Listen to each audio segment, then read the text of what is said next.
Hello friends, मैं गौरव। और Japan ने ऐसा लॉ क्यों पास किया जिसमें उन्होंने महिलाओं को अपने पति का खून करने की अलाउंस दे दी है? हाँ, इसका मतलब है वहाँ पर खून करना लीगल है भाई। लेकिन क्यों और कैसे? चलो अब वो छोड़ो, ये देखो ऐसी कौन सी कंपनी है जो ऐसे फोल्डेबल घूमने फिरने वाले घर बनाती है जहाँ आप कहीं भी वेकेशन पे जाओ तो अपने घर को भी अपने साथ लेके जाओ।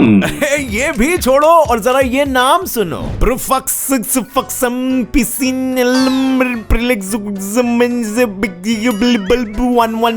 हाँ भाई, ये एक असल का नाम है, एक असल इंसान का। लेकिन ये सटकेला साला कौन सी खेत की मूली है और कहाँ पे छुप के बैठा है? ढूंढेंगे, इसको भी ढूंढेंगे और धर दबोचेंगे हमारे आज के इस वीडियो में, जिसके फैक्ट सुन के आप बोल पड़ोगे। So here we go। Number 1, खून करो। सुनो, अब अपने पति को जान से मार देना कर दिया सुप्रीम कोर्ट ने लीगल। अब जब चाहे जहाँ चाहे उसे ठोक दो अपने हाथों से, पर बिना किसी हथियार के। क्या? हाँ। इस लॉ के साथ गवर्नमेंट ने हमें दिया है कुछ free of cost and important terms and conditions, जो कि ये है कि पति को तभी ही मारा जा सकता है जब वो तुम्हें छोड़ के किसी और की बीवी बाबू के साथ वैलेंटाइन खेले। पर आपको उसका मर्डर वेल प्लान करके करना पड़ेगा, क्योंकि ये लॉ तो सिर्फ और सिर्फ हांगकांग में ही एप्लीकेबल है। नो चाकू, नो छुरी, न गन, न बम, न खुकरी, न असला बारूद, नथिंग अलाउड। बड़ा ही विचित्र कानून है। नंबर 2, लाइक हग। अब हेलो, क्या आपके पास भी मेरे जैसे कोई बाबू सोना नहीं है हगी देने के लिए? क्या आप भी मेरे जैसे हक के लिए दर भटकते रहते हो? तो ले आओ अपने घर पे ये स्लिम फिट MIT स्टूडेंट के द्वारा बनाया गया लाइक अ हग जैकेट, जो आपको कहीं भी, कभी भी, किसी भी वक्त हग देगा।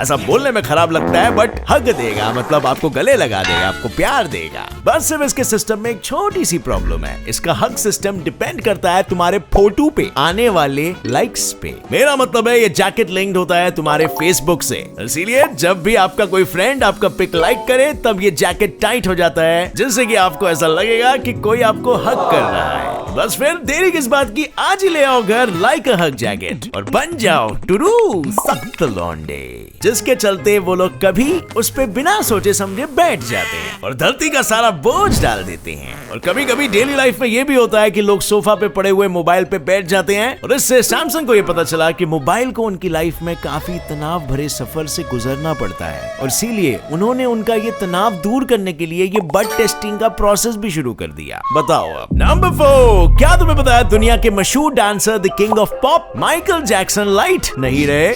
रियल माइकल जैक्सन को 150 साल जीने का शौक था, जिसके लिए उन्होंने काफी मेहनत की और ढेर सारी प्लास्टिक सर्जरीज करवाई। मैं गलत बोल गया, आई मेंट टू से 150 साल जीने के लिए उन्होंने 12 डॉक्टर्स अपॉइंट किए थे, जो उन्हें हर रोज टॉप टू बॉटम चेक करते थे। यहाँ तक कि उनका खाना भी लैब्स में टेस्ट होने के बाद ही आता था। पर अफसोस, इतने खर्चे करने के बाद भी 51 साल की उम्र में बेंजोडियाजेपिन इंटॉक्सिकेशन के मारे उनकी मौत हो गई। बहुत बुरा हुआ। लेकिन एक सेकेंड, ऐसे एक कंफ्यूज स्पर्म की तरह मत देखो बे मुझे। मैंने साइंटिफिक भाषा में बस सिर्फ यही कहा कि वो कोई एक ड्रग के ओवरडोज की वजह से मर गए। नंबर 5, मुझसे डरो, घर को भागो, कहीं जाके लेके आओ मेरे जैसा फ्लो, मर्द बनो, डिक्शनरी रटो, करना नहीं कॉपी जाके खुद का लिखो। तुम इसको डराओगे ना, रहो इस आसम में। क्या हुआ खास वो सब बतला दूं बेटा, अगली वाली लाइन में वो भी एक सांस में। दीदी तेरी बंदी मेरी, तू है मेरा साला, और पूरे वर्ल्ड में बेटा फैला उसका जाला। फोटो पे चढ़ाऊं तेरी फूलों वाली माला, क्योंकि यहाँ नहीं बनने वाला तुम्हारा बोलबाला। अभी तक तुमने जो सुना वो एक फ्रॉड है, क्योंकि बॉस Eminem ही रैप गॉड है।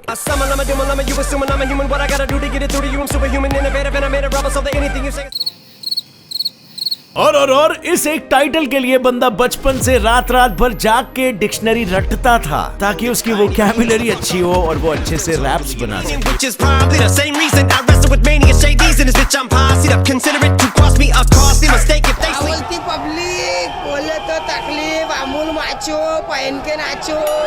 और बस यही तो फैक्ट था। द एंड, खत्म, bye bye, next point. Number 6, friends lamp.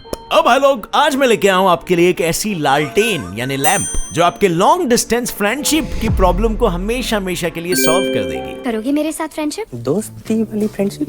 Friendship का मतलब वही होता है ना? हमारे यहाँ ना फ्रेंडशिप का एक और मतलब होता है। Oops.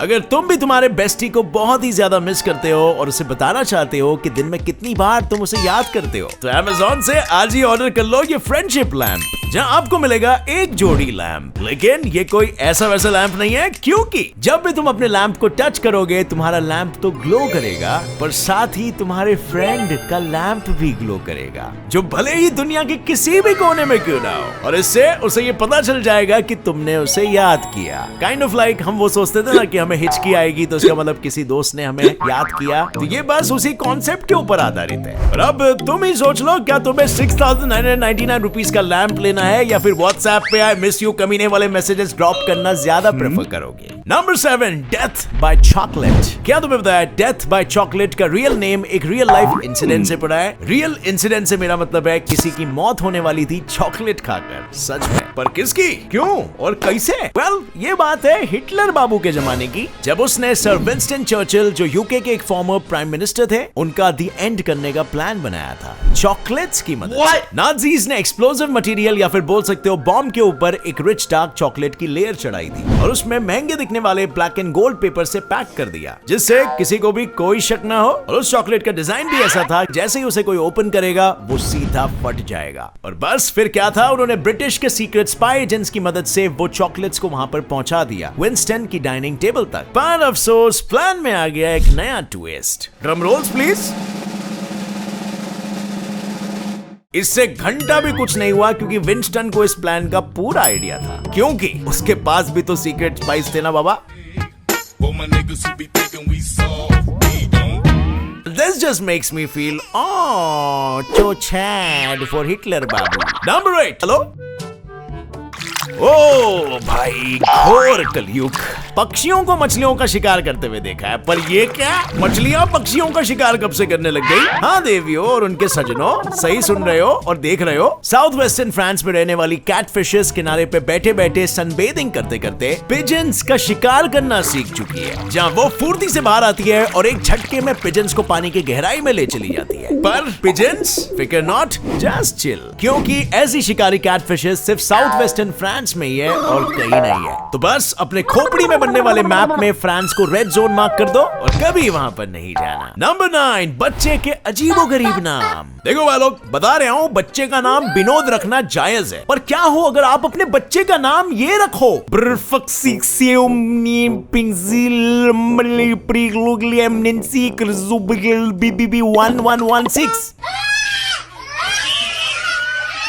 अबे ऐसा क्या पाप किया था बच्चे ने? वेल, स्वीडन के रहने वाले एक कपल ने अपने बच्चे का नाम ब्ला ब्ला ब्ला रखा था, जिसे वो लोग एल्बिन प्रोनाउंस करते थे। और इनके ऐसा करने के पीछे का मेन मकसद था स्वीडिश गवर्नमेंट को परेशान करना, क्योंकि जब इस कपल को पहला बच्चा हुआ था तब वो लोग उसका नाम रजिस्टर करवाना भूल गए थे, जिसके लिए वहाँ के लॉज के मुताबिक इन्हें फाइन भरना पड़ा था, कुछ 54,000 रुपीज का। और उसके बाद इन्होंने अपने दूसरे बच्चे का नाम ऐसा अजीबोगरीब रखा और पहुंच गए रजिस्टर करवाने। लेकिन चालाकी, वो भी गवर्नमेंट के साथ, इनका यही प्लान इन्हीं पर भारी पड़ गया, क्योंकि कोर्ट ने ये नाम जिसे प्रोनाउंस किया ही नहीं जा सकता था उसे एक्सेप्ट करने से मना कर दिया और इन्हें फिर से एक फाइन मारा ऐसा वियर्ड नाम रखने के लिए। बच्चे की जिंदगी कोई गेम है क्या, खेलोगे उसके साथ ऐसे? नंबर 10, चॉकलेट से बड़ी बुक की सेल्स। क्या तुम्हें पता है चॉकलेट की स्मेल आते ही लोग रोमांटिक नॉवेल्स ज्यादा खरीदते हैं? मुझे भी नहीं पता था, और वो तो मैंने जब एक रिसर्च पेपर पढ़ा तब मुझे पता चला कि सीन कुछ ऐसा है। उसमें था कि बेल्जियम के कुछ रिसर्चर्स ने वहां के बुक स्टोर्स में चॉकलेट सेंट फैला के रखा था और फिर वहां पर बुक्स के सेल्स पे ध्यान दे रहे थे। और सिर्फ चॉकलेट के सेंट से होने वाले सेल्स में हुई बढ़ोतरी को सुनकर तुम भी मेरे जैसे हक्के भक्के भौचक्के रह जाओगे। भाई, रोमांटिक नॉवेल्स और कुक बुक्स का सेल्स 40% तक इंक्रीज हुआ था। जब इसके पीछे का रीजन जाना गया तो ऐसा लगने लगा कि खोदा पहाड़ और निकली चुईया, क्योंकि हमारे ब्रेन में चॉकलेट स्मेल का मतलब होता है रोमांस या फिर कुकिंग, और बुक स्टोर में चॉकलेट सेंट सूंघते ही लोगों का ब्रेन कन्विंस हो जाता है ये रोमांटिक या कुकिंग वाली बुक्स खरीदने के लिए। और सी, कहा था ना, ये रीजन एकदम सिंपल है। Number 11, foldable house. यार सोचो ना, घूमते फिरते वक्त हम अपना पूरा घर with bedroom plus bathroom plus living room सब साथ लेके घूमने चले तो इम्पॉसिबल मत समझना, इम्पॉसिबल मत समझना। 21st सेंचुरी के इस युग में ये होना बिल्कुल 100% मुमकिन है। और ये हमें सर्च करके दिखाया बॉक्स ABL नाम की एक कंपनी ने, जो फोल्डेबल हाउसेस बनाती है। इसमें हमें मिलता है बेडरूम, बाथरूम, लिविंग रूम और किचन। और तो और ये घर पूरा फर्नीचर के साथ आता है, जिसमें तुम्हें मिलेगा TV, AC, dishwasher, fridge, microwave, cabinets, deep shower, tub, ironing centre और काफी सारे विंडोज।